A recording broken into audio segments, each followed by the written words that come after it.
সন্তান জন্ম দেওয়ার পরে বাবার যে 4টা দায়িত্ব, তার 1 নম্বরে হচ্ছে তার একটা সুন্দর নাম রাখা। এখানে কত বাবা বসে আছে, এমন এমন নাম সন্তানের রাখে, শয়তান পর্যন্ত হাসে। একই নাম নাম রেখে দিয়েছে বল্টু, নাম। কিয়ামতের ময়দানে প্রতিটি মানুষকে আল্লাহ তার বাবার সাথে নাম ধরে ডাকবে। হামজা বিন রিয়াজ, এজন্য বাবার যে 4টা দায়িত্ব, তার 1 নম্বরে দায়িত্ব হচ্ছে তার সুন্দর নাম রাখা। 7 দিনে আকিকা করা, এটা সুন্নাত। কেউ যদি না পারে 10 দিনে, 21 দিনে, এরপরে যতদিন পারেন করবেন, আদায় হবে, কিন্তু সুন্নাত হচ্ছে 7 দিনে। আমি বোঝাতে পেরেছি? 3 নম্বরে তাকে দিনের জ্ঞান শিক্ষা দেওয়া লাগবে, এটা বাবা মার দায়িত্ব। দিনের জ্ঞান শুরু হয় যার নাম নিয়ে, তার নাম বলেন তো।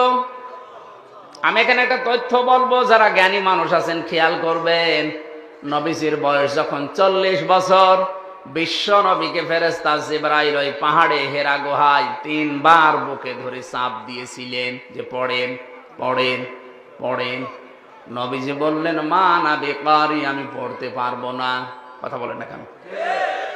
4বার যখন তিনি বলেছেন, ইকরা বিসমি রাব্বিকাল্লাযী খালাক, বিশ্ব নবী এবার 5টা আয়াত জিবরাইলের সাথে পড়েছিলেন, না পড়েন নাই?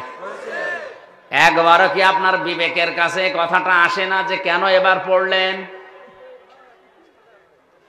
বিশ্ব নবী ওই সময় জিজ্ঞাসা করেছিলেন, ভাই জিবরাইল, তুমি এতক্ষণ কেন বললে না যে বিইসমি রাব্বিকাল্লাযী খালাক, পড়া লাগবে আমার রবের নামে? এতক্ষণ খালি বলছিলেন পড়ো। তো কি পড়বো? কার নামে পড়বো? আমি তো আল্লাহর নাম ছাড়া, আমার রবের নাম ছাড়া পড়তে পারবো না। সুতরাং শিক্ষা ব্যবস্থায় বাংলাদেশে যারা দায়িত্বে আছেন, 96% মুসলমান এখানে বাস করে, আল্লাহ বাদে কারো নামে আমরা পড়তে চাই না।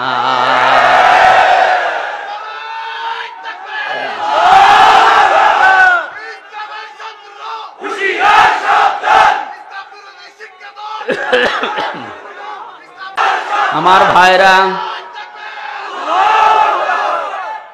আমি কথাগুলো শুধু স্লোগান দেওয়ার জন্য, গরম হওয়ার জন্য বলি নাই, বিবেকের কাছে প্রশ্ন করে। নবীজি নবুয়ত পাওয়ার পরে কিন্তু পড়তে পারতেন, তিনি বলেন না আমি পড়বো না। কারণ আমার রবের নাম যখনই আমি শুনলাম তখনই পড়া স্টার্ট দিলাম। বিশ্ব নবী নবুয়ত পাওয়ার পরেই তার উম্মতদেরকে আদেশ দিয়েছে, উম্মতেরা সন্তান তোমাদের হলে তাদের 3 নম্বরের দায়িত্ব তার দ্বীনের শিক্ষা দিবে। আর দ্বীনের শিক্ষা শুরু হয় আমার আল্লাহর নামে।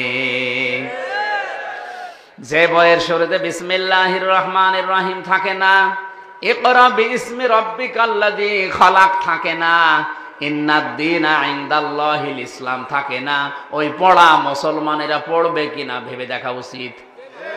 কথা বলেন না কেন? শিক্ষা গ্রহণ করার পরে মানুষ যদি মানুষ না হয়, জানোয়ার হয়ে যায়, ওইরকম শিক্ষায় শিক্ষিত না হওয়াই ভালো।